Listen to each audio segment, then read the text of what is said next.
Hello everyone, welcome to NEET PG series. मैं हूं Adesh from Learno Hub, the free learning platform where you can study math, physics, chemistry, biology absolutely for free only at learnohub.com।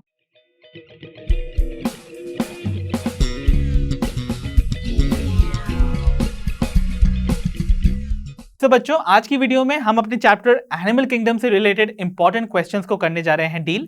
In questions को practice करके आप अपनी preparation as well as performance दोनों को कर सकते हैं analyse. So without wasting much time, let's get started.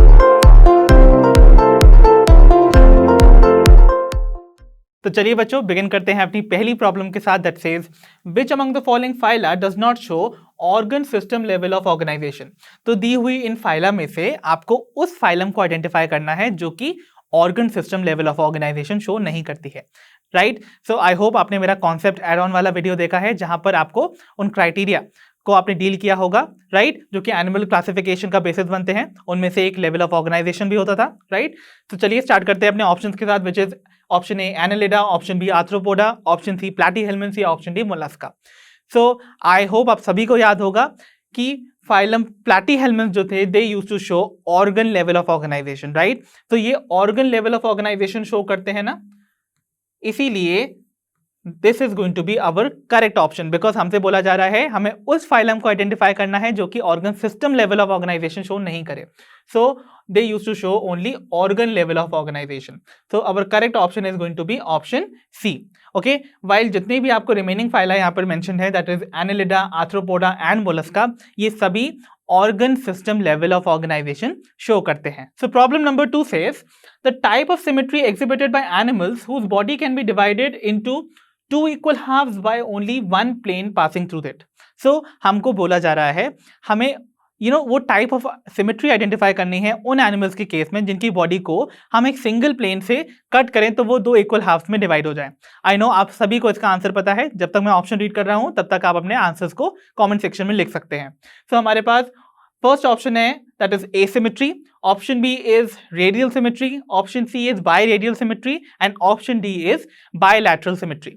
So the correct option is going to be option D, bilateral symmetry. So I hope आप सभी को याद है बायलैटरल सिमेट्री में there is only one plane of symmetry जो कि उनके central longitudinal axis से पास करता है to divide the body into two equal half. सो बच्चों, problem number 3 says the first group of animals to possess the 3 germ layers is. तो हमसे बोला जा रहा है हमें उस ग्रुप को आइडेंटिफाई करना है जो कि पहला ग्रुप था to show all the 3 germ layers। कौन कौन सी हैं वो germ layers? Yes, the 3 germ layers are the ectoderm, mesoderm and endoderm। और जिन एनिमल्स में ये कंडीशन प्रेजेंट होती है, इस कंडीशन को हम क्या बोलते हैं basically? Yes, we call it triploblastic condition. So triploblastic condition आपको सबसे पहली बार किस ग्रुप ऑफ एनिमल में देखने को मिली थी? आई नो, रिकॉल करने की कोशिश कीजिए by the time I am reading the options. तो हमारे पास option A is Coelenterata, option B is Platyhelminthes, option C Aschelminthes या option D Annelida. So triploblastic condition के बारे में बात हो रही है, वो भी फर्स्ट टाइम कहां देखने को मिली थी?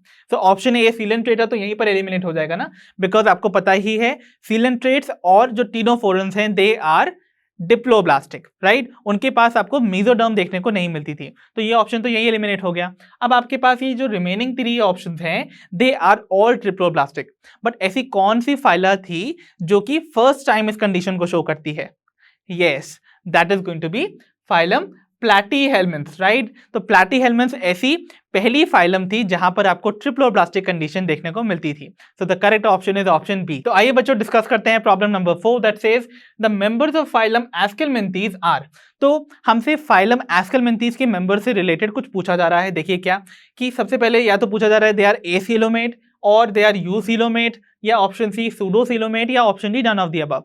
तो इनके सीलोम से रिलेटेड हमको एक कंडीशन पूछी जा रही है कि एस्केलमिन्थीज, जिन्हें हम राउंड वर्म्स भी बुलाते हैं, उनके मेंबर्स जो हैं इनमें से कौन सी कंडीशन शो करते हैं? तो आई होप आप सभी को याद होगा जो एस्केलमिन्थीज के मेंबर्स होते थे दे आर सूडोसीलोमेट, राइट। इनके पास क्या कंडीशन प्रेजेंट होती है? They have the body cavity, यानी कि इनके पास सीलोम प्रेजेंट है, but it is not lined by the mesoderm. ये मेसोडर्म से लाइन नहीं होती है, इंस्टेड आपको मेसोडर्म के कुछ पाउचेस देखने को मिल सकते हैं inside that cavity which are called the mesodermal pouches. But ये सीलोम ट्रू नहीं है because it is not lined by the mesoderm. Okay, so I hope that's clear. So the correct option is going to be option C. So बच्चों, problem number 5 says metabolic segmentation is seen in phylum. सो हमसे बोला जा रहा है metameric segmentation, जिसे हम true segmentation भी कहते हैं, वो हमें इनमें से दी हुई किन फाइला में आपको देखने को मिलती है। So the option are option A Chordata, option B Annelida, option C Arthropoda या option D all of the above. So I hope आप सभी को याद होगा, मैंने आपको जब अपना कॉन्सेप्ट एड ऑन वाले वीडियो में आपको बेसिस फॉर क्लासिफिकेशन पढ़ा रहा था इस टॉपिक में, दैट इज मेटामेरिक सेगमेंटेशन, तो आई हैड टोल्ड यू कि केवल 3 ऐसी फाइला हैं जो कि शो करती हैं ट्रू सेगमेंटेशन और मेटामेरिज्म। और कौन कौन सी थी वो phylum? Good, they are phylum Annelida, Arthropoda and Chordata. That means ये हमारे पास जितने तीनों ऑप्शन दे रखे हैं ना, they all are going to be correct. So the correct option is going to be option D, all of the above. तो आइए बच्चों बढ़ते हैं अपनी प्रॉब्लम नंबर 6 में, जो हमसे बोल रही है विच among the following statements regarding the notochord is wrong. So notochord से रिलेटेड आपको यहाँ पर 4 स्टेटमेंट दे रखी हैं और आपको आइडेंटिफाई करनी है उस स्टेटमेंट को जो कि है रॉन्ग। ओके, तो चलिए एक एक करके सारी स्टेटमेंट पढ़ लेते हैं।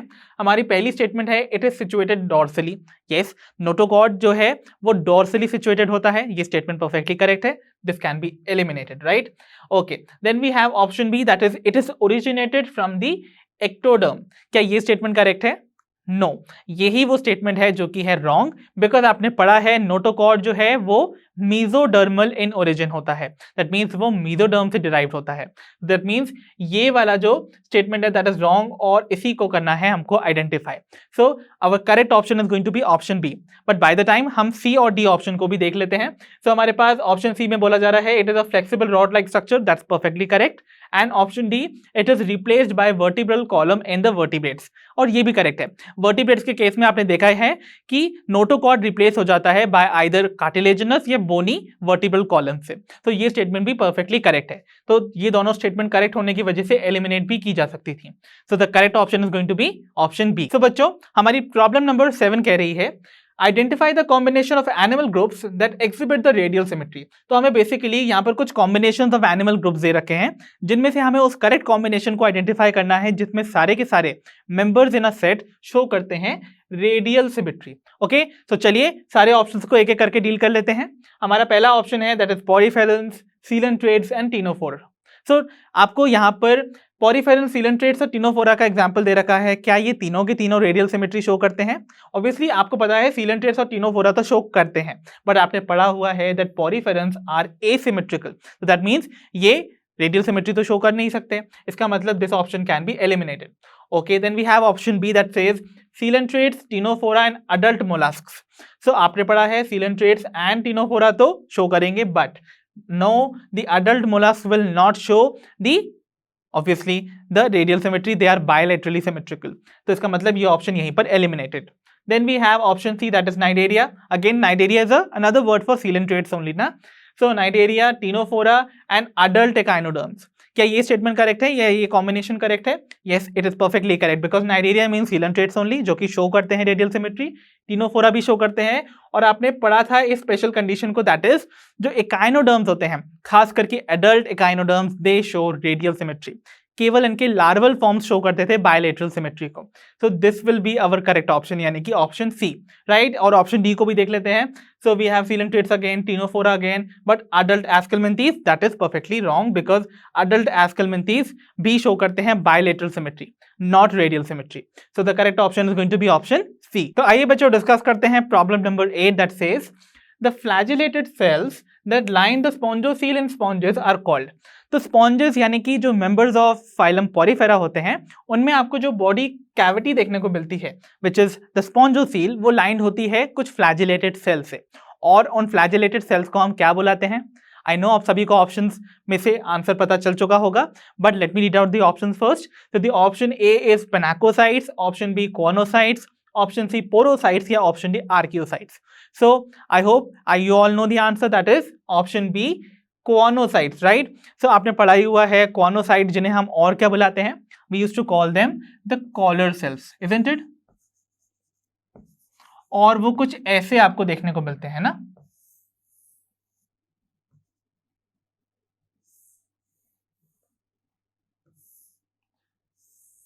ओके, तो ये आपको कुछ कॉलर शेप के स्ट्रक्चर देखने को मिल रहे हैं, जिनमें से आपको एक सेंट्रल फ्लैजेला ऐसे प्रोट्रूड आउट करता हुआ दिखता है। So these are the cells that line the spongocoel of the sponges, और इनको ही हम बुलाते हैं द कोनोसाइट। तो आइए बच्चों डिस्कस करते हैं प्रॉब्लम नंबर 9 को, जो हमसे बोल रही है विच among the following is a fresh water sponge. तो दिए हुए इन एग्जाम्पल्स में से आपको फ्रेश वाटर स्पॉन्ज को करना है आइडेंटिफाई। तो हमारे पास ऑप्शन है, option A Spongilla, option B Sycon, option C Euspongia, या option D all of the above. तो आई होप आप सब ने मेरा कॉन्सेप्ट एड ऑन वाला वीडियो देखा है, और आपको मैंने जब इनका हैबिटेट पढ़ाया था तो आई हैड टॉट यू कि most of them are marine but there are few fresh water also, जिनमें से एक है Spongilla, isn't it? So the correct option in this particular case is going to be option A Spongilla, which is a fresh water sponge. तो बच्चों अब हम देखते हैं अपनी problem number 10 that says the stinging capsules present in the cnidarians are called. So cnidarians यानी कि coelentrates के अंदर आपको कुछ stinging capsules देखने को मिलते हैं, और उन stinging capsules को हम बुलाते क्या हैं? आइए फाइंड आउट करते हैं हमारे ऑप्शंस में से। Option A cnidocytes, option B nematocytes, option C cnidoblasts, या ऑप्शन डी निमैटोसिस्ट्स। सो आपको पता ही है नीडोसाइट्स और नीडोब्लास्ट जो हैं they are nothing, they are same, और ये रेफर करते हैं उन स्टिंगिंग सेल्स को जो कि प्रेजेंट होते हैं इन नाइडेरियंस, राइट? तो नीडोसाइट्स और जो नीडोब्लास्ट हैं they are nothing but the stinging cells, but हमसे बोला जा रहा है to find the stinging capsules. तो स्टिंगिंग कैप्सूल्स को हम क्या बुलाते थे? याद कीजिए, क्या वो नेमाटोसाइट्स कहलाते थे या वो नेमाटोसिस्ट्स कहलाते थे? Yes, they were called nematocysts, right? So nematocysts are those stinging capsules जो कि present होते थे stinging cells के अंदर, okay? Okay, so the correct option is going to be option D. So now बच्चों let's move on to problem number 11. और क्या बोल रही है हमसे problem number 11? That identify the wrong statement regarding phylum Ctenophora. So regarding phylum Ctenophora आपको यहाँ पर कुछ स्टेटमेंट दे रखी है, जिनमें से आपको रॉन्ग स्टेटमेंट को करना है आइडेंटिफाई। तो चलिए सारी स्टेटमेंट को एक एक करके डील करते हैं। Statement A says they are exclusively marine.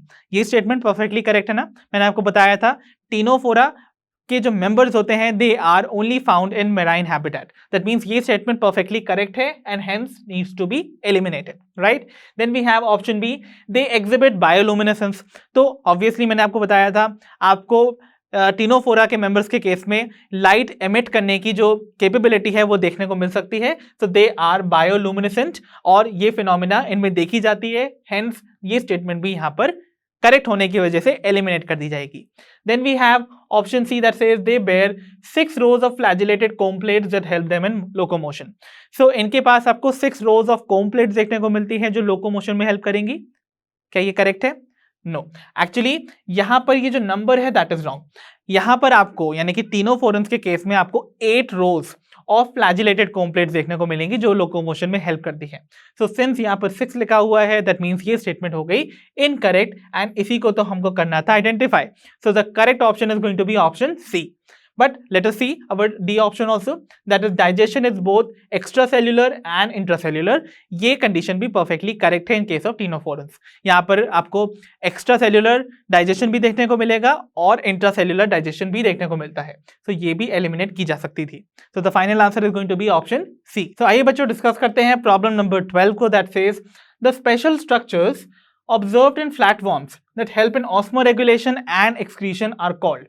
So flatworms यानी कि platyhelminths के केस में आपको ऑस्मोरेगुलेशन और एक्सक्रीशन के लिए जो स्पेशल स्ट्रक्चर्स देखने को मिलते हैं उन्हें हम क्या बुलाते हैं?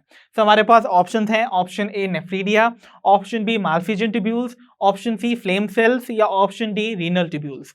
सो आई होप आप सभी को याद होगा कि प्लैटीहेल्मिन्थ्स के पास आपको एक्सक्रीशन और ऑस्मोरेगुलेशन के लिए जो स्पेशल स्ट्रक्चर्स देखने को मिलते थे they were called the flame cells. तो the correct option is going to be flame cells. While nephridia आपको देखने को मिलते थे in case of annelids, Malpighian tubules in case of the arthropods. So ये सारे ऑप्शन यहीं पर एलिमिनेट किए जा सकते थे, right? So the correct option is going to be option C. तो आइए बच्चों डिस्कस करते हैं problem number 13 that says which among the following statement about phylum Aschelminthes is or are correct. तो हमसे एस्केलमेंथीज से रिलेटेड यहाँ पर आपको कुछ सेट ऑफ स्टेटमेंट दे रखी हैं जिसमें से आपको करेक्ट स्टेटमेंट्स को करना है आइडेंटिफाई। तो चलिए एक एक करके सारी स्टेटमेंट्स को रीड करते हैं। ओके, तो हमारे पास पहली स्टेटमेंट है they have organ system level of organization, and that is perfectly fine, right? Aschelminthes पहली ही ऐसी फाइला है एनिमल किंगडम में जो कि organ system level of organisation show करती है, ठीक है, तो ये स्टेटमेंट करेक्ट है ना, इसलिए इसको हम यहाँ पर करेक्ट कंसिडर कर लेते हैं। Then we have the second statement that says they are triploblastic and acoelomate. क्या ये स्टेटमेंट परफेक्टली करेक्ट है? नो, ये स्टेटमेंट परफेक्टली करेक्ट नहीं है। ट्रिप्लोब्लास्टिक कंडीशन तो देखी जाती है in case of the roundworms और द एस्केलमेंथीज, बट आपको एफिलोमेट कंडीशन नहीं देखने को मिलती है। यहाँ पर सीलोम प्रेजेंट है but that is the false coelom, इसीलिए they are pseudocoelomate. So they are pseudocoelomate and hence ये वाली स्टेटमेंट हो गई इनकरेक्ट। ओके, फिर अगर हम बात करें थर्ड स्टेटमेंट की, that says their alimentary canal is incomplete. क्या ये स्टेटमेंट करेक्ट है? नो, ये भी रॉन्ग है, बिकॉज आपने पढ़ा है एस्केलमेंथीज शो करते थे tube within tube body plan, और tube within tube body plan की खासियत क्या है? They have two openings, right. इनके एलिमेंट्री कैनाल में आपको माउथ भी देखने को मिलेगा एंड इनस भी देखने को मिलेगी। So their alimentary canal is complete, right. तो इसका मतलब ये स्टेटमेंट हो गई इनकरेक्ट, ठीक है। Then we have the fourth statement that says their alimentary canal possesses a well developed muscular pharynx. So ये स्टेटमेंट परफेक्टली करेक्ट है। मैंने आपको बताया भी था मस्कुलर फेरिंग्स आपको सबसे पहली बार प्रोमिनेंटली देखने को मिला था in case of phylum Aschelminthes, जो कि कंटिन्यूड रहता है अंटिल दी फाइलम कॉर्डेटा तक। सो दैट मीन्स ये स्टेटमेंट भी परफेक्टली यहाँ करेक्ट है। सो कौन कौन सी ऐसी सेट ऑफ स्टेटमेंट्स हैं जो कि करेक्ट है? The first and the fourth statement. तो आइए फाइंड आउट करते हैं अपने ABCD चार ऑप्शंस में से कौन सा ऐसे ऑप्शन है जहां पर फर्स्ट एंड फोर्थ स्टेटमेंट को करेक्ट बताया जा रहा है। And that is our first option only, that is option A, जिसमें आपको first and fourth statement correct बताई जा रही है। So the correct option is going to be option A. तो चलिए बच्चों स्टार्ट करते हैं अपनी प्रॉब्लम नंबर 14 के साथ, that says identify the set of correct statements regarding members of phylum Annelida. तो अगेन इस क्वेश्चन में भी आपको कुछ सेट ऑफ स्टेटमेंट दे रखी है रिगार्डिंग फाइलम एनालिटा दिस टाइम, और यहाँ पर आपको अगेन वही स्टेटमेंट्स को आइडेंटिफाई करना है जो कि होंगी उस फाइलम से रिलेटेड करेक्ट। सो चलिए सारी स्टेटमेंट्स को एक एक करके रीड कर लेते हैं। तो पहली स्टेटमेंट है that body is metamerically segmented.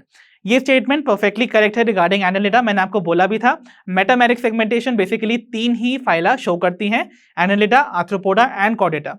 तो एनालिटा जो है वो वन अमंग देम है, इसका मतलब ये स्टेटमेंट करेक्ट है रिगार्डिंग एनालिट्स, ठीक है। Then we have the second statement that says they possess both longitudinal and circular muscles that help in locomotion. तो ये स्टेटमेंट भी परफेक्टली फाइन है, बिकॉज आपने पढ़ा हुआ है लोकोमोशन के लिए इनके पास आपको लॉन्जिट्यूडनल और सर्कुलर दोनों ही मसल देखने को मिलती हैं। So this is also perfectly correct. So ये स्टेटमेंट भी करेक्ट हो गई। Then we have the third option that says earthworms and leeches are dioecious. So earthworms and leeches dioecious होती हैं? No, ये स्टेटमेंट है incorrect, because earthworms and leeches होती हैं मोनोशियस, वाइल आपको डायोशियस कंडीशन देखने को मिलेगी in case of an aquatic annelid, जिसको कि मैंने बोला था of Nereis, right. So Nereis में आपको डायोशियस कंडीशन देखने को मिलती है, but earthworms and leeches both are monoecious, यानी कि इनके पास both male and female sex organ जो है वो एक ही बॉडी में प्रेजेंट होते हैं। ओके, सो ये स्टेटमेंट हो गई इनकरेक्ट, ठीक है। Then we have the statement number 4 that says they possess a single ventral nerve cord. तो यहाँ पर ये जो सिंगल वर्ड है ना, that is making the statement incorrect. The reason is, मैंने आपको जब पढ़ाया था the neural system of annelids, तो मैंने आपको बोला था यहाँ पर आपको पेयर्ड गैंग्लिया देखने को मिलते हैं जो कि प्रेजेंट होते हैं on the two nerve cords, okay, and इसीलिए we used to call it the double ventral nerve cord, isn't it. तो यहाँ पर सिंगल नहीं डबल वेंट्रल नर्व कॉर्ड देखने को मिलेगी। पोजीशन यहाँ पर वेंट्रल नर्व कॉर्ड यहाँ पर सही दिया हुआ है, but the number is going to be wrong, तो इसीलिए ये स्टेटमेंट हो गई incorrect. And finally we have the fifth statement that says nephridia help in excretion and osmoregulation. तो यहाँ पर एनालिट्स के केस में आप सभी जानते हैं आपको नेफ्रीडिया देखने को मिलते हैं to help them in excretion and osmoregulation. तो यानी कि ये स्टेटमेंट भी है करेक्ट। तो करेक्ट सेट ऑफ स्टेटमेंट कौन कौन सी हुई? The first, second and the fifth statement. तो हम देखते हैं अपने कौन से ऐसा ऑप्शन है जिसमें first, second and fifth option correct है, that is option number C. So the final answer is going to be option C. तो आइए बच्चों डिस्कस करते हैं प्रॉब्लम नंबर 15, जिसमें हमसे बोला जा रहा है the exoskeleton of arthropods is made up of. So arthropods का जो एक्सोस्केलेटन है वो किस मटेरियल का बनता है, दैट इज व्हाट हमसे यहाँ पर पूछ रहा है ये क्वेश्चन। सो हमारे ऑप्शन है option A chitin, option B cellulose, option C cutin या option D hemicellulose. And I know आप सभी को उसका आंसर पता है, the correct option is going to be option A chitin. आपने पढ़ाई है ना, आर्थ्रोपोड्स का जो एक्सोस्केलेटन है वो काइटिनस होता है, एंड ये एक वन ऑफ द रीजन है जिसकी वजह से आर्थ्रोपोड्स जो है वो इजीली लैंड पे सर्वाइव कर लेते हैं, they are terrestrial. Okay, so hence option A is going to be correct. तो आइए बच्चों प्रॉब्लम नंबर 16 को डील करते हैं, जिसमें हमसे बोला जा रहा है to match the contents of column 1 with column 2 and choose the correct option. तो बेसिकली आपको दो कॉलम्स में यहाँ पर कुछ कंटेंट दे रखे हैं, लाइक कॉलम 1 में ऑब्वियसली आपको दिख रहे हैं कुछ साइंटिफिक नेम्स, एंड ऑब्वियसली यहाँ पर आपको कॉलम 2 में इन्हीं के कॉमन नेम्स देखने को मिल रहे हैं। तो अगर आपको साइंटिफिक नेम्स और उनके कॉमन नेम्स पता है तो ये क्वेश्चन आपके लिए सुपर इजी होगा, राइट? और आपको देख के ही समझ में आ रहा है ये सारे एग्जांपल्स लिए गए हैं from phylum Coelenterata, isn't it? तो फाइसेलिया जो था उसका कॉमन नेम क्या होता था? That was very very common, right? Physalia को हम बुलाते थे the Portuguese man of war. तो इसका मतलब first option is going to match with C, isn't it? अगर हम बात करें एडमसिया की, तो Adamsia was the scientific name for yes the sea anemone, so second is going to match with the D। तो दो ऑप्शन मैच करके भी आप रिलेट कर सकते हैं या फिर सारे ही पहले फाइंड कर लेते हैं, लाइक गोर्गोनिया। तो गोर्गोनिया, अगर आपको मेरा वो कॉन्सेप्ट एड ऑन वाला वीडियो याद है, आपको याद होगा कैसा वो फैन सा ब्यूटीफुल स्ट्रक्चर आपको देखने को मिल रहा था ना, फैन लाइक। सो वो फैन लाइक स्ट्रक्चर है, इसीलिए we call it the sea fan, okay? And lastly we are left with Pennatula. तो Pennatula is very easy to relate because Pennatula का जो साइंटिफिक नेम जो आपको देखने को मिल रहा है उसका कॉमन नेम होता है सी पेन। तो fourth option is going to match with the B. तो चलिए देख लेते हैं फर्स्ट सी से कहाँ मैच कर रहा है, किस ऑप्शन में? सिर्फ सी और डी में, यानी कि ए और बी तो यहीं पर एलिमिनेट हो गया। देन अगर हम देखें सेकंड विद द डी, तो सेकंड डी से आपको सिर्फ सी ऑप्शन में मैच करते हुए दिख रहा है, दैट मीन्स ये वो ऑप्शन है that is going to be correct and option D could also be eliminated, right? So the correct option is going to be option C. तो आइए बच्चों डिस्कस करते हैं problem number 17। Which among the following is not an economically important arthropod? तो हमसे बोला जा रहा है दिए हुए इन ऑप्शंस में से कौन सा ऐसा आर्थ्रोपोड है जो कि इकोनॉमिकली इंपॉर्टेंट नहीं है, ओके? तो चलिए एक एक करके ऑप्शन देखते हैं। Option A is Bombyx, option B is Laccifer, option C is Locusta, या ऑप्शन डी इज एपिस। तो आई होप आप सभी को पता होगा the correct option is going to be option C, Locusta. I hope आप सभी को याद है लोकस्टा के बारे में मैंने आपको बताया था, ये ग्रेगेरियस पेस्ट है। ग्रेगेरियस मतलब होता है जो ग्रुप्स यानी कि झुंड में चलते हैं, और ये क्रॉप फील्ड पे अक्सर अटैक करके पूरे क्रॉप को डिस्ट्रॉय कर देते थे, इसीलिए दे आर अ पेस्ट। तो ये इंपॉर्टेंट कैसे हो सकते हैं ना, ये इकोनॉमिकली इंपॉर्टेंट नहीं है, that means they are the harmful arthropods, right? Okay, अगर हम बाकी के रिमेनिंग ऑप्शंस को यहाँ डील करें तो we know Bombyx is the scientific name for the silk moth, और सिल्क मॉथ आपके लिए इकोनॉमिकली इंपॉर्टेंट है ना, because we get silk from it, okay? Then we have Laccifer which is the scientific name for the lac insect, जिसको कि हम अक्सर jewellery making में यानी कि बैंगल्स में फिल किया जाता है। अक्सर आप देखते हैं यू नो जो पार्सल के लिए जो सील होती है वो यूज की जाती है from this lac insect only.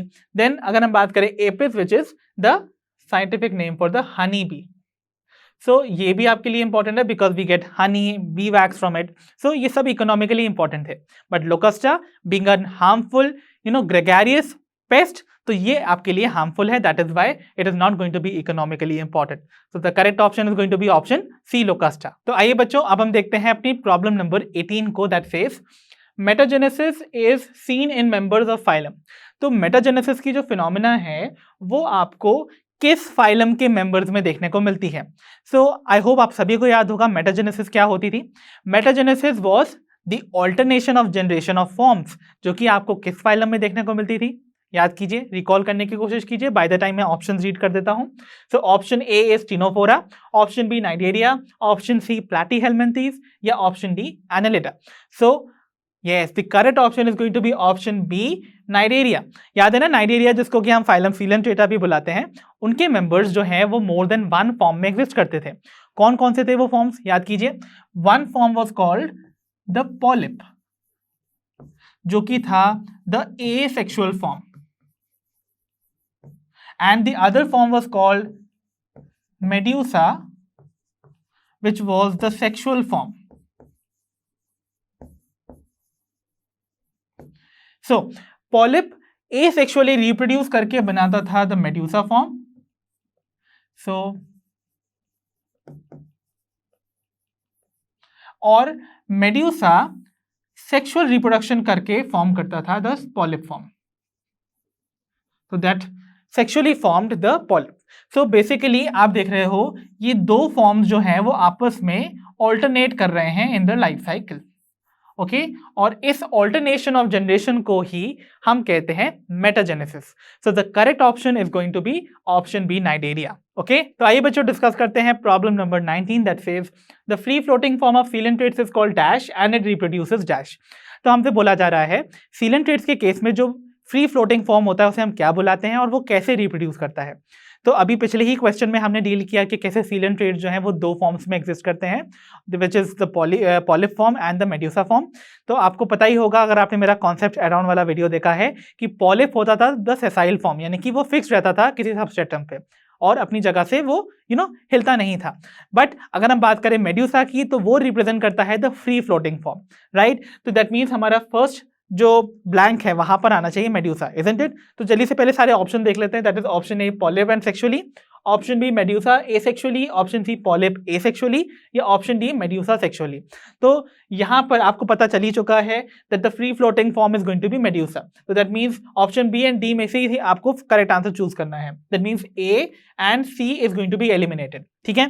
तो मैंने आपको पिछले ही क्वेश्चन में बताया कि मेड्यूसा जो है that is the sexual form. अगर वो सेक्सुअल फॉर्म है तो वो सेक्सुअली रिप्रोड्यूस करेगा।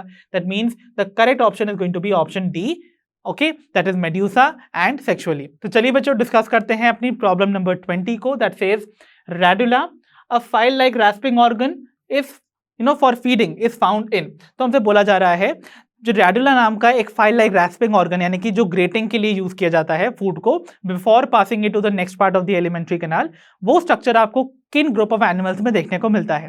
तो हमारे पास ऑप्शन है option A Annelida, option B arthropods, option C molluscs या ऑप्शन डी एकाइनोडर्म्स। तो आई होप आप सभी को याद होगा रेडुला के बारे में।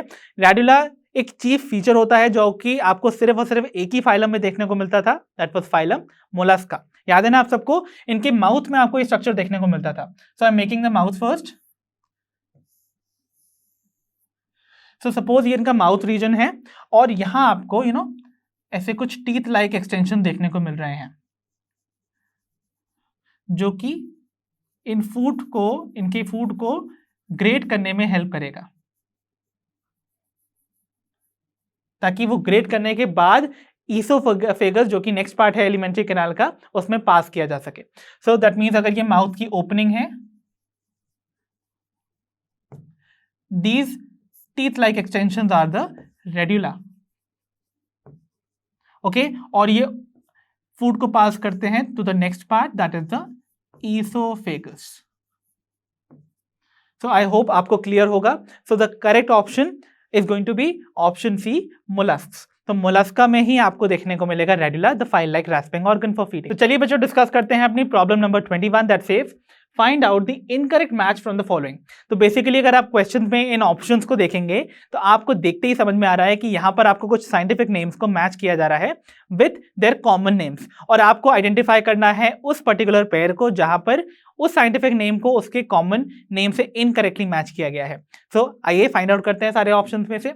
तो ऑप्शन ए में पाइला को मैच किया गया है with apple snail which is perfectly correct. याद है ना आपको, पाइला को हम बुलाते थे दी एप्पल स्नेल और इसीलिए क्योंकि ये करेक्टली मैच्ड है इस ऑप्शन को हम कर देंगे एलिमिनेट, ठीक है। Then we have Dentalium which is being matched with tusk shell. तो आपको याद भी होगा डेंटेलियम को हम एलिफेंट टस्क शेल बुलाते थे बिकॉज वो एलिफेंट की टस्क की तरह आपको दिखता है, हेंस ये भी करेक्टली मैच्ड है इसीलिए इसको हम कर देंगे eliminate.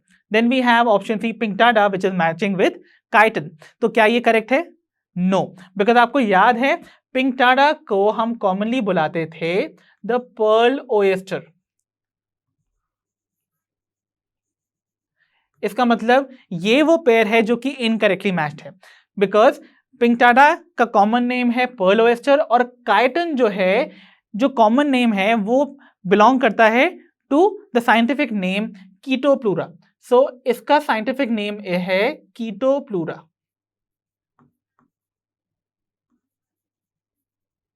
Okay. So I hope that's clear, ठीक है। Okay, then we have option D that is Loligo. Loligo is going to match with squid. This is perfectly correct. Hence ये वाला eliminate कर दिया जाएगा. So the correct option is going to be option C जहां पर incorrectly matched pair आपको देखने को मिल रहा है। तो आइए बच्चों देखते हैं problem number 22. Identify the wrong statement with respect to the echinoderms. तो यानी कि echinoderm से related यहाँ पर कुछ आपको statement देखने को मिल रही है और आपको find out करना है wrong statement को, राइट तो चलिए देखते हैं हमारी पहली statement that says they possess a well developed water vascular system. ये तो परफेक्टली करेक्ट स्टेटमेंट है ना। एकाइनोडर्म्स का जो वाटर वैस्कुलर सिस्टम है वो बहुत ही वेल डेवलप्ड है and that is one of their chief features. इसका मतलब ये स्टेटमेंट करेक्ट है, इसको कर देंगे हम यहीं पर eliminate. Then we have option B that says they lack excretory system. Yes this is perfectly correct, इसका मतलब ये भी एलिमिनेट कर दी जाएगी। मैंने आपको बताया था ना इनके पास एक्सक्रीटरी सिस्टम नहीं है, एक्सक्रीशन का फंक्शन जो है वो भी इनका वाटर वैस्कुलर सिस्टम ही परफॉर्म करता है। सो दैट मीन्स ये वाला स्टेटमेंट करेक्ट है। Then we have option C that says they are triploblastic and eucoelomate. This is also perfectly correct because इनके पास आपको तीनों जर्म्स लेयर देखने को मिलती हैं एंड देन आपको ये ट्रू सीलोम भी पोजेस करते हुए दिखते हैं। दैट मीन्स अ सीलोम या बॉडी कैविटी जो कि मीजोडर्म से लाइन होती है। दैट मीन्स ये ऑप्शन भी यहाँ पर कर दीजिए eliminate. So we are finally left with option D. Okay तो वही होगा हमारा करेक्ट ऑप्शन ना। फिर भी हम रीड कर लेते हैं। Their digestive tract is complete with mouth on the dorsal side and anus on the ventral side. ये स्टेटमेंट इनकरेक्ट है और यही हमारा करेक्ट ऑप्शन है। राइट आइए देखते हैं क्या रॉन्ग है स्टेटमेंट में। सो इनका डाइजेस्टिव ट्रैक्ट कंप्लीट तो होता है बट यहाँ जो पोजीशन बताई गई है ना माउथ और एनस की, दैट इज रॉन्ग। माउथ इनका डोर्सल साइड पे नहीं होके वेंट्रल साइड पर प्रेजेंट होता है। ओके एंड जो इनका एनस है that is not going to be on the ventral side, वो होगी on the dorsal side. So this is the wrong part in this particular statement. So our correct option is going to be option D. तो चलिए बच्चों देखते हैं अपनी problem number 23 that says identify the mismatch। तो यहाँ पर भी आपको कुछ पेयर्स दे रखे हैं जिसमें से आपको मिसमैच्ड पेयर को करना है आइडेंटिफाई। ऑब्वियसली आपको देख के समझ में आ रहा होगा ऑप्शंस में कि यहाँ पर फर्स्ट पार्ट जो है हर पेयर में वो एक साइंटिफिक नेम है और उसको मैच किया जा रहा है with its common name. So identify करते हैं कौन सा ऐसा साइंटिफिक नेम है जो कि अपने कॉमन नेम से इनकरेक्टली मैच्ड है। तो चलिए देखते हैं पहला option which is Ophiura which is matching with the brittle star. क्या ये करेक्ट है? यस ये मैच परफेक्टली फाइन है बिकॉज आपको पता है Ophiura which is an echinoderm उसका कॉमन नेम ब्रिटल स्टार ही होता है। तो ये मिसमैच तो नहीं है ना, इसलिए इस ऑप्शन को हम कर देंगे एलिमिनेट। ठीक है। Then we have option B which is Echinus matching with sea anemone. तो Echinus which is an echinoderm उसको मैच किया जा रहा है विद सी एनेमोन। आपको याद है सी एनेमोन क्या होता था? इट वॉज अ सीलन ट्रेट इजंट इट। और एकाइनस का जो कॉमन नेम है that is sea urchin. Okay so echinus को सी अर्चिन से मैच करना चाहिए था ना कि सी एनेमोन से। इसका मतलब ये वाला ऑप्शन वो ऑप्शन है जो कि है मिसमैच्ड। इसका मतलब this is going to be our correct option. याद है? सो सी एनेमोन का साइंटिफिक नेम क्या होता था? That was Adamsia isn't it. So sea anemone को मैच करना चाहिए था विद एडाम्सिया बट यहां पर इसको मैच किया गया है विद एकाइनस। इसका मतलब यही वो ऑप्शन है जो कि है मिसमैच्ड। ठीक है। बाकी के दो ऑप्शन भी देख लेते हैं। Like we have Cucumaria which is matching with sea cucumber. I know आप सभी को पता होगा ये भी काइनोडर्म्स हैं। And then we have Asterias जिसको कि मैच किया गया है विद द स्टारफिश। दोनों ही केसेस यहाँ पर करेक्टली मैच्ड हैं। इसका मतलब ये ऑप्शन भी यहाँ पर एलिमिनेट किए जा सकते थे। So the correct option is going to be option B. आइए देखते हैं अपना नेक्स्ट क्वेश्चन। सो बच्चों problem number 24 says the excretory organ as proboscis gland is present in which among the following। तो proboscis gland नाम का excretory organ आपको कहाँ देखने को मिलता है दिए हुए इन 4 एग्जाम्पल्स में से? तो हमारे पास ऑप्शन हैं, option A Salpa, option B Ascidia, option C Balanoglossus या ऑप्शन डी डोलियोलम। तो आप याद कीजिए प्रोबोसिस ग्लैंड के बारे में आपने कहाँ पढ़ा था। सो अगर आप याद करेंगे अपने माइंड पे थोड़ा सा स्ट्रेस देंगे तो आपको पता चल जाएगा दैट प्रोबोसिस ग्लैंड को हमने पढ़ा था in case of Hemichordata. Right तो हेमिकॉर्डेट्स में आपको एक एक्सक्रीटरी ऑर्गन देखने को मिलता है which we call as the proboscis gland. और अगर आप इन 4 ऑप्शंस में से अपने हेमिकॉर्डेट को आइडेंटिफाई कर लेते हैं तो फिर आपका काम यही बन जाता है। So the hemichordate in all of these is the Balanoglossus, यानी कि the correct option is going to be option C Balanoglossus. Rest 3 जो आपको देखने को मिल रहे हैं दे आर कॉर्डेट्स और वो भी यूरोकॉर्डेट्स के मेंबर हैं जिनकी लार्वल टेल में आपको देखने को मिलता था यस द नोटोकॉर्ड। इसका मतलब Salpa, Ascidia and Doliolum are urochordates. Okay they are not hemichordates. So the correct option is going to be option C. तो आइए बच्चों डिस्कस कर लेते हैं अपनी प्रॉब्लम नंबर 25 को जिसमें हमसे बोला जा रहा है in which among the following animal groups notochord is present only in their larval tail. यानी कि हमसे बोला जा रहा है कि आपको यहाँ पर कुछ एनिमल ग्रुप दे रखे हैं जिनमें से आपको उस एनिमल ग्रुप को आइडेंटिफाई करना है जहां पर नोटोकॉर्ड सिर्फ और सिर्फ उनकी लार्वल टेल में ही देखने को मिलती है। सो चलिए देख लेते हैं हमारे सारे ऑप्शंस को। Option A hemichordates, option B urochordates, option C cephalochordates या ऑप्शन डी वर्टिब्रेट्स। सो अभी पिछली ही स्लाइड में हमने इस बारे में डील भी किया है। So the correct option is going to be option B urochordates, right. आपको बताया भी है मैंने, यूरो वर्ड से आप रिलेट कर लीजिए द टेल। सो आपको पता ही होगा कि ऐसे कॉर्डेट्स के केस में आपको इनकी सिर्फ लार्वल टेल में ही देखने को मिलता है द नोटोकॉर्ड, और इनके अडल्ट होते हैं विदाउट टेल। इसका मतलब जब इनका मेटामॉर्फोसिस होता है तो ये टेल लूज हो जाती है, तो साथ ही साथ नोटोकॉर्ड भी लॉस्ट हो जाता है। That means they are not going to show notochord throughout their life, ठीक है। ओके, अगर हम बात करें हेमिकॉर्डेट्स की, तो हेमिकॉर्डेट्स फॉर नॉन कॉर्डेट्स ना, तो यहाँ नोटोकॉर्ड नहीं देखने को मिलेगा, तो ये एलिमिनेट कर दीजिए। Then we have option C cephalochordates. तो सिफेलोकॉर्डेट्स, सिफेलो वर्ड से मैंने आपको रिलेट करना सिखाया था टू द हेड, तो इसका मतलब यहाँ पर आपको जो नोटोकॉर्ड है फ्रॉम हेड टू टेल वो आपको देखने को मिलेगी, इजंट इट। तो इसका मतलब यहाँ पर सिर्फ लार्वल टेल में ही देखने को नहीं मिल रही है, अडल्ट भी शो करेगा the notochord. So that means this option could also be eliminated. And lastly we are left with vertebrates. तो वर्टिब्रेट्स के केस में आपको पता ही है, आपको सिर्फ और सिर्फ नोटोकॉर्ड इनके एम्ब्रायोनिक स्टेज में ही देखने को मिलती है, वाइल अडल्ट्स में ये रिप्लेस हो जाती है बाय देयर ऑब्वियसली बोनी या कार्टिलेजिनस वर्टिब्रल कॉलम से। तो ये ऑप्शन भी कर दीजिए eliminate. So the correct option is going to be option B itself, that is urochordate. So आइए बच्चों डिस्कस कर लेते हैं अपनी problem number 26 that says find out the incorrect statement regarding the vertebrates. तो वर्टिब्रेट से रिलेटेड आपको यहाँ पर कुछ स्टेटमेंट दे रखी हैं जिनमें से आपको इनकरेक्ट स्टेटमेंट को आइडेंटिफाई करना है। सो हमारे पास पहली स्टेटमेंट है that is notochord is replaced by bony और cartilaginous vertebral column. So obviously आपको ये अच्छे से पता है कि वर्टिब्रेट्स के केस में नोटोकॉर्ड जो है, जो कि चीफ कैरेक्टरिस्टिक फीचर है ऑफ कॉर्डेट्स, वो सिर्फ एम्ब्रायोनिक स्टेज में देखने को मिलता है और वो अडल्ट्स में रिप्लेस हो जाता है बाय द वर्टिब्रल कॉलम, जो कि बोनी कार्टिलेजिनस दोनों हो सकता है, राइट। सो दैट मीन्स ये स्टेटमेंट परफेक्टली करेक्ट है। इसका मतलब इसको हमको करना पड़ेगा एलिमिनेट, बिकॉज हमें फाइंड करना है इनकरेक्ट स्टेटमेंट, ठीक है। Then we have option B that says they possess a ventral muscular heart. ये परफेक्टली करेक्ट है ना, हम भी तो कॉर्डेट्स हैं, हमारा भी हार्ट मस्कुलर है और वो वेंट्रल साइड पे प्रेजेंट है टुवर्ड्स द बेली साइड। इसका मतलब ये वाला स्टेटमेंट भी करेक्ट होने की वजह से कर दीजिए eliminate. Then we have option C they possess kidneys for excretion and osmoregulation. Obviously इनके पास एक्सक्रीशन और ऑस्मोरेगुलेशन के लिए स्पेशलाइज्ड ऑर्गन है विच इज कॉल्ड किडनीज, तो ये परफेक्टली करेक्ट है, hence can be eliminated. So आपको पता चली गया है, अब the final answer is going to be option D. So the option D says paired appendages are completely absent in case of vertebrates. तो ये स्टेटमेंट परफेक्टली रॉन्ग है and यही हमको फाइंड करना है, राइट। तो the correct option is going to be option D. आपको पता है वर्टिब्रेट्स के केस में आपको पेयर्ड अपेंडेजेस देखने को मिलते हैं, आइदर एज फिन्स और एज लिम्स, राइट। तो इसीलिए हम कहेंगे option D is going to be correct, because वो एक रॉन्ग स्टेटमेंट आपको इंडिकेट कर रहा है regarding the obviously vertebrates. Okay, तो चलिए बच्चों देखते हैं अपनी problem number 27 that says which among the following are the characteristics of cyclostomes. तो आई होप आपको याद होगा साइक्लोस्टोम्स क्लास साइक्लोस्टोमाटा में आते हैं, राइट, जो कि बिलोंग करते हैं to the division Agnatha of obviously the subphylum Vertebrata. तो इसका मतलब यहाँ पर आपको जॉलेस वर्टिब्रेट देखने को मिलेंगे ना, और साइक्लोस्टोम का मैंने मतलब बताया था आपको।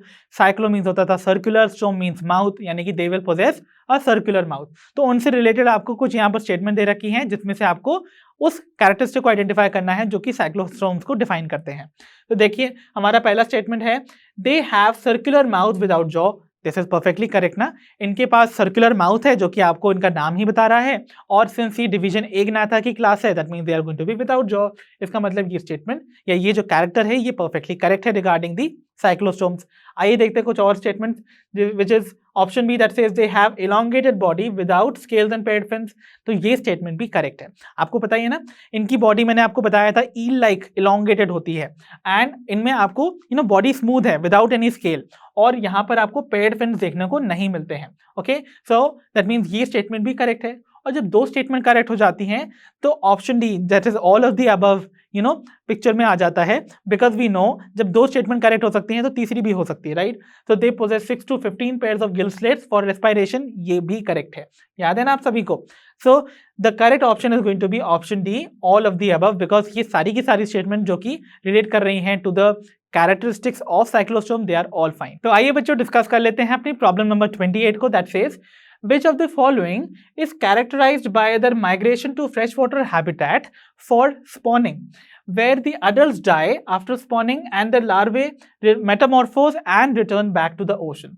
So हमसे बेसिकली बोला जा रहा है आपको यहाँ पर कुछ सेट ऑफ एग्जाम्पल दे रखे हैं ऑफ एनिमल्स और आपको उन पर्टिकुलर एनिमल को आइडेंटिफाई करना है जो कि आइडेंटिफाई किए जाते हैं एक पिक्यूलियर फैक्ट की वजह से, जो कि ये कहता है कि ऐसे एनिमल्स स्पॉनिंग के टाइम में फ्रेश वाटर में माइग्रेट कर जाते हैं और वहां पर आफ्टर स्पॉनिंग उनके अडल्ट डाई कर जाएंगे और उनके जो लार्वे हैं वो मेटामॉर्फोसिस करके वापस रिटर्न करते हैं टू द ओशन। तो ऐसा फीचर इन दिए हुए एग्जाम्पल्स में से कौन सा पर्टिकुलर ऑर्गेनिज्म शो करता है? तो चलिए सारे एग्जाम्पल्स को यहाँ पर एक एक करके डील कर लेते हैं। Like we have option A Scoliodon which is the dog fish, और ये क्या होती थी? Dog fish was a cartilage fish, isn't it? तो ये कॉन्ड्रिक्थिस की मेंबर है। Then we have Petromyzon, so Petromyzon जिसे हम बुलाते थे लैम्प्रे, isn't it? ये क्या है? ये एक साइक्लोस्टोम है, isn't it? Then we have Salpa and Doliolum, और ये दोनों क्या होते थे? They both were the urochordates, है ना? तो ये यूरोकॉर्डेट्स के मेंबर्स हैं। ओके, सो अगर हम बात करते हैं इस फीचर की जहां पर आप देखते हैं कि पर्टिकुलर ग्रुप ऑफ एनिमल जो है वो एक्चुअली में मैराइन है बट फ्रेश वाटर में माइग्रेट करते हैं during the time of their breeding, ये फिनोमेना आपको देखने को मिलती थी इन केस ऑफ साइक्लोस्टोम्स। और यहाँ पर केवल एक ही एग्जाम्पल है जो कि साइक्लोस्टोमाटा को बिलोंग करता है, that is of Petromyzon. So the correct option is going to be option B, Petromyzon. So Petromyzon ही वो एग्जाम्पल है जो कि रिप्रेजेंट करता है इस फीचर को, जहां पर आप देख रहे हो कि माइग्रेशन हो रहा है टू द फ्रेश वाटर और वहां पर एडल्ट्स डाई कर जाते हैं और जो लार्वे हैं वो मेटामॉर्फोसिस करके रिटर्न बैक करते हैं टू द ओशन। तो आइए बच्चों डिस्कस कर लेते हैं अपनी प्रॉब्लम नंबर 29 को, that says the scales found in the members of class Chondrichthyes are. So class Chondrichthyes यानी कि जिसमें आती हैं सारी कार्टिलेज फिशेस, उनके केस में आपको जो स्केल देखने को मिलते हैं वो कैसे होते हैं? सो हमारे ऑप्शंस हैं option A placoid scale, option B ctenoid, option C cycloid, option D all of the above. So the correct option is going to be option A placoid scale. Okay, तो I hope you all remember, मैंने आपको table बना के भी दिखाई थी in that obviously concept add on video of mine, जहां पर हमने कंपैरेटिव स्टडी करी थी between the members of Chondrichthyes and ऑस्टिक्थीस। और आपको पता है कॉन्ड्रिक्थीस में आपको प्लेकॉइड स्केल देखने को मिलेंगे एंड ऑस्टिक्थीस के केस में आपको टीनॉइड और साइक्लॉइड स्केल देखने को मिलते हैं। So other options could be eliminated and the correct option is going to be option A, placoid. So बच्चों next we have is problem number 30 that says match the following columns and choose the correct option. तो आपको basically column 1 और column 2 के items को match करना है और correct options को given options में से find करना है। ओके, चलिए फाइंड आउट करते हैं। हमारे पास कॉलम 1 में आपको कुछ फीचर्स दे रखे हैं जिनको कॉलम 2 के ऑब्वियसली यहाँ पर कुछ आपको साइंटिफिक नेम्स ऑफ ऑर्गेनिज्म दे रखे हैं, उनसे मैच करने हैं। तो चलिए देखते हैं हमारा पहला item in the column 1 that says homocercal tail fin. तो होमो सर्कल टेल फिन याद है आप सबको? दैट वाज ऐसी टेल फिन जिनमें आपको दोनों लोब्स इक्वल देखने को मिलते हैं और ये आपको देखने को मिलते थे in case of the bony fishes और द ऑस्टिक्थीस, और आपको आइडेंटिफाई करना है इनमें से बोनी फिशेस को। तो ये क्वेश्चन आपके लिए तभी आसान होगा जब आपको साइंटिफिक नेम्स पता होंगे, right? So do practice more of scientific names ताकि आप फीचर्स तो जानते होंगे बट उनको साइंटिफिक नेम्स से रिलेट करके उनको मैच करना यहाँ पर ज़्यादा इंपॉर्टेंट है। सो हमारे पास homocercal tail fin bony fish में देखने को मिलता था और बोनी फिश जो हमको यहाँ मेंशन्ड है विच इज लेबियो। तो लेबियो के बारे में आई होप आप सबको पता होगा, which is the Indian carp जिसको कि हम रोहू भी बुलाते थे, isn't it? Then we have heterocercal tail fin, यानी कि याद है ना जो ऐसी टेल फिन जिसमें कि एक लोब बड़ा होता था और एक लोब छोटा होता था, isn't it? ये देखने को मिलता था in case of the cartilage fishes. और कार्टिलेज फिश का एग्जाम्पल जो यहाँ मेंशन है that is Carcharodon which is the shark, isn't it? तो ये शार्क है और आपको पता है ऐसी टाइप की आपको जो टेल फिन है वो शार्क के केस में देखने को मिलती है ना। So the second one is going to match with the B1। तो देखिए first is matching with D जो कि हमको B और C ऑप्शन में ही देखने को मिल रहा है, that means A and D option could be eliminated here, okay. और second is matching with B, तो सेकंड मैच कर रहा है B से over here only, that means among B and C also C is going to be correct, B eliminate हो जाएगा। Then we have option यहाँ पर देखिए थर्ड वाला विच is matching with circular factorial mouth without jaw. तो आपको circular mouth देखने को मिल रहा है विदाउट जॉ, ऑब्वियसली किसी साइक्लोस्टोम का ही होगा ना, और साइक्लोस्टोम का एग्जांपल जो यहाँ मेंशन है that is A. So that is Myxine. Myxine जिसे हम क्या बुलाते थे, याद करिए, that was called the hag fish. So ये भी यहाँ पर मैच हो रहा है, that means third with A, जो कि आपको यहाँ देखने को मिल ही रहा है। एंड फाइनली हमारे पास फोर्थ वाला है, that is notochord extend from head to tail, यानी कि we are talking about the सेफेलोकॉर्डेट।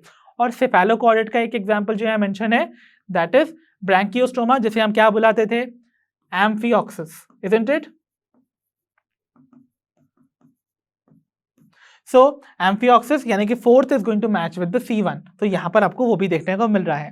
So the final option which is correct is going to be option C. तो आइए बच्चों डिस्कस कर लेते हैं अपनी problem number 31 that says air bladders that regulate buoyancy are present in members of class. तो basically अब से बोला जा रहा है एयर ब्लैडर्स जो कि रेगुलेट करते हैं बुओयेंसी को, वो आपको किस क्लास के मेंबर्स में देखने को मिलते हैं। तो हमारे ऑप्शन हैं, option A Cyclostomata, option B Chondrichthyes, option C Osteichthyes या ऑप्शन डी एम्फीबिया। तो बेसिकली आई होप आप सभी को याद होगा एयर ब्लैडर्स के बारे में हमने पढ़ा था while we were discussing the features of the Pisces, right? तो सुपर क्लास पाइसेस में आती हैं सारी फिशेस, तो ऑब्वियसली साइक्लोस्टोमाटा और एम्फीबिया जो डी ऑप्शन है they are going to be eliminated, right? So हमारे पास दो ऑप्शन बचते हैं, that is Chondrichthyes and Osteichthyes, and both of them are the classes of super class Pisces. सो याद करने की कोशिश कीजिए, मैंने आपको बोला था एयर ब्लैडर्स बेसिकली वो एयर फिल्ड स्ट्रक्चर्स हैं या सैक लाइक स्ट्रक्चर्स हैं जिनमें एयर फिल्ड होने की वजह से वो उन फिशेस को फ्लोट करने में, पैसिवली फ्लोट करने में हेल्प करते हैं even though they are not swimming, right? तो ऐसे में अगर ये स्ट्रक्चर्स प्रेजेंट होंगे तो फिशेस जो हैं उनको कंटिन्यूअसली स्विम नहीं करना पड़ेगा to prevent themselves from sinking. Okay, तो ये फीचर आपको स्पेशली देखने को मिलता था in case of the bony fishes that is the members of class Osteichthyes, right? While Chondrichthyes में ये फीचर एब्सेंट होता था और इसीलिए इन फिशेस को कंटिन्यूअसली स्विम करना होता था to prevent themselves from sinking. तो कॉन्ड्रिक्थीस की फिशेस मैंने बोला था they never sleep, the reason is क्योंकि उनको कंटिन्यूअसली स्विम करना रहता है, राइट? तो ऑस्ट्रिक्थीस में आपको देखने को मिलेगा the presence of air bladders, right? चलिए बढ़ते हैं अपने नेक्स्ट क्वेश्चन की ओर। So problem number 32 says identify the correctly matched pair. तो बेसिकली हमको यहाँ पर कुछ पेयर दे रखे हैं जिनमें से आपको करेक्टली मैच्ड पेयर को आइडेंटिफाई करना है। तो अगर आप देखेंगे हर पेयर में आपको जो फर्स्ट आइटम है that is the scientific name, and जो सेकंड हाफ में आपको देखने को मिलेगा they are the common names. तो अगर आप देख रहे हैं ध्यान से तो आपको समझ में आ गया होगा कि यहाँ पर आपको फिशेस के साइंटिफिक नेम्स को मैच किया जा रहा है विद द कॉमन नेम्स। तो आपको करेक्टली मैच्ड साइंटिफिक नेम को उसके कॉमन नेम से फाइंड करके आइडेंटिफाई करना है, राइट? तो चलिए देखते हैं। हमारा first option that is Betta matching with flying fish, क्या ये करेक्ट है? No, this is wrong because Betta का कॉमन नेम होता था द फाइटिंग फिश, जो कि यहाँ लिखा हुआ है। So Betta is going to be the fighting fish, while जो फ्लाइंग फिश है that was the common name for Exocoetus, right? तो ये एक्सोसीटस का होता था, इसीलिए this match is going to be wrong, so this option is going to be eliminated. Then we have option B that is clarias matching with fighting fish, again that is wrong because clarias का common name होता था magur, right? and fighting fish मैंने आपको बताया ही है the betta, तो इसका मतलब ये incorrectly matched pair है। Then we have the C option that is labio matching with the seahorse। तो labio जिसको कि हम commonly क्या बुलाते थे, the Indian carp और the rohu, right? तो वो मैच किया जा रहा है with seahorse, that means ये पेयर भी इनकरेक्ट है बिकॉज सी हॉर्स का साइंटिफिक नेम होता था Hippocampus, isn't it? So that means ये तीन ऑप्शंस जो आपको स्टार्टिंग के दिखे हैं they are all wrong. That means हमारा जो करेक्टली मैच्ड पेयर होगा that is going to be option D, right? जहां पर आपको टेरोफिलम को मैच किया जा रहा है with the angel fish and that's perfectly correct. तो टेरोफिलम का ही कॉमन नेम होता है angel fish and this is going to be our correct answer. तो आइए बच्चों डिस्कस करते हैं problem number 33 that says which of the following tracts open into the common opening called cloaca in the amphibians। तो amphibians के case में cloaca नाम के कॉमन ओपनिंग में कौन कौन से ट्रैक्स ओपन होते हैं। तो आइए फाइंड आउट करते हैं हमारे ऑप्शंस में से। हमारा पहला ऑप्शन है urinary tract, option B alimentary canal, option C reproductive tract या option D all of the above. So I hope आप सभी को याद होगा क्लोएका एक कॉमन ओपनिंग थी जहां पर आपका एलिमेंट्री कैनाल, रिप्रोडक्टिव ट्रैक्ट और यूरिनरी ट्रैक्ट ओपन होते थे। That means all these options are going to be correct. That means the correct option in this case is going to be option D, all of the above. So now let us see to our problem number 34 that says identify the limbless amphibia from the following। तो आपको दिए हुए इन examples में से उस amphibian को identify करना है जहां पर आपको लिम्ब्स देखने को नहीं मिलेंगे। तो we have option A Hyla, option B Salamandra, option C Ichthyophis या ऑप्शन डी बुफो। सो इन सारे एग्जाम्पल्स में से आपको करेक्ट ऑप्शन पता ही होगा, right? The correct option is going to be option C, Ichthyophis, right? जिसे हम क्या बुलाते थे commonly? The common name was called blind worm.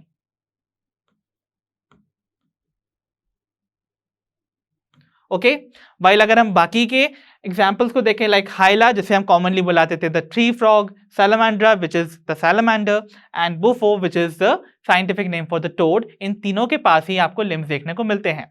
So the limbless amphibian is going to be the Ichthyophis. तो do remember this because exceptional case ही examination point of view से important होते हैं। तो आइए बच्चों डिस्कस करते हैं अपनी problem number 35 that says 3-chambered heart with an incomplete ventricular septum is seen in। So 3-chambered heart जिसमें आपको वेंट्रिकल में एक इनकम्प्लीट सेप्टम देखने को मिलता है, वो फीचर किस पर्टिकुलर ग्रुप ऑफ एनिमल में आपको देखने को मिलेगा? सो देखिए हमारे पास ऑप्शन है, option A amphibians, option B mammals, option C reptiles या ऑप्शन डी एवीज। सो ये फीचर ऑब्वियसली आपको पता है 3-chambered हार्ट आपको देखने को मिलता है in case of only reptiles and amphibians. तो दैट मीन्स हमारे पास जो मैमल्स और बर्ड्स का ऑप्शन है यानी कि एवीज का, that can be eliminated, right? So हमारे पास एम्फीबियंस एंड रेप्टाइल्स का ऑप्शन बचता है। सो इनकम्प्लीट सेप्टम जो कि वेंट्रिकल में यहाँ देखने को मिल रहा है, वो फीचर सिर्फ और सिर्फ रेप्टाइल्स में देखने को मिलता है ना। So the correct option is going to be option C, reptiles. Okay, so आइए बच्चों डिस्कस करते हैं अपनी problem number 36 that says a reptile with a 4-chambered heart is. तो बेसिकली आप सभी जानते हैं रेप्टाइल्स के पास होते हैं 3-chambered हार्ट, बट एक एक्सेप्शनल केस भी है जिसमें आपको 4-chambered हार्ट देखने को मिलेगा। और कौन सा है वो एक्सेप्शनल केस, आइए फाइंड आउट करते हैं अपने ऑप्शंस में से। तो हमारा ऑप्शन ए इज टेस्ट्यूडो, जिसका कि कॉमन नेम क्या होता था? tortoise, right? Okay, then we have Kelone, that is the turtle. Then we have Crocodilus, which is crocodile, and option D, Hemidactylus, which is the common wall lizard. So the correct option is going to be option C, Crocodylus, right? तो crocodiles के पास आपको 4-chambered heart देखने को मिलता है, and since ये एक एक्सेप्शनल केस है तो ये एग्जामिनेशन पॉइंट ऑफ व्यू से इंपॉर्टेंट है। So do remember it. तो आइए बच्चों देखते हैं problem number 37 that is pneumatic bones are found in members of class. तो न्यूमैटिक बोन्स आपको किन क्लास के मेंबर्स में देखने को मिलती हैं? आई होप आप सभी को न्यूमैटिक बोन्स याद होंगी। न्यूमैटिक बोन्स मैंने आपको बोला था दे आर लॉन्ग बोन्स जिनके अंदर एयर फिल्ड कैविटीज प्रेजेंट होती हैं, राइट? और ये फीचर आपको किस क्लास के मेंबर्स में देखने को मिलता है? आइए ऑप्शन देख लेते हैं। Option A Pisces, option B Amphibia, option C Aves या option D Mammalia. So the correct option is going to be option C, Aves, right? तो बर्ड्स के पास आपको देखने को मिलते हैं द न्यूमैटिक बोन्स। ओके, तो आइए बच्चों देखते हैं प्रॉब्लम नंबर 38 जिसमें हमसे बोला जा रहा है the additional chambers for storage and crushing of grains found in aves are called dash and dash respectively.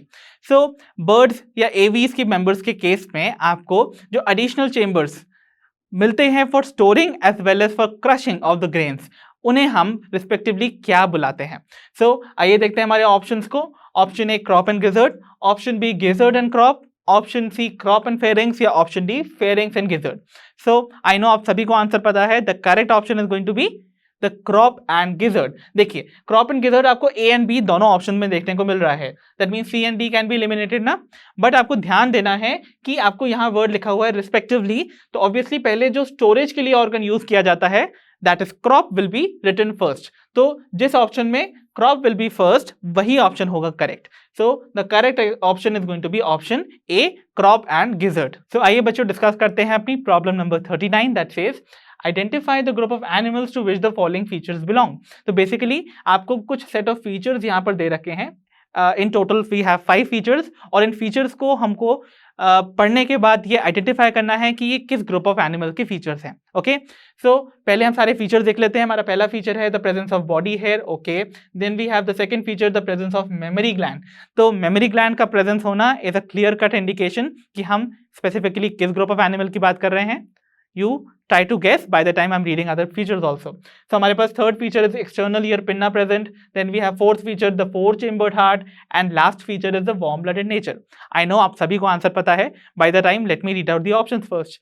So option A is going to be amphibia, option B reptilia, option C aves या option D mammalia. So the correct option is going to be option D mammalia, right? Okay, तो बच्चों अब हम पहुंच चुके हैं finally to the last question of today's video, जिसमें हम प्रॉब्लम नंबर 40 को डिस्कस कर रहे हैं, that is an oviparous mammal is.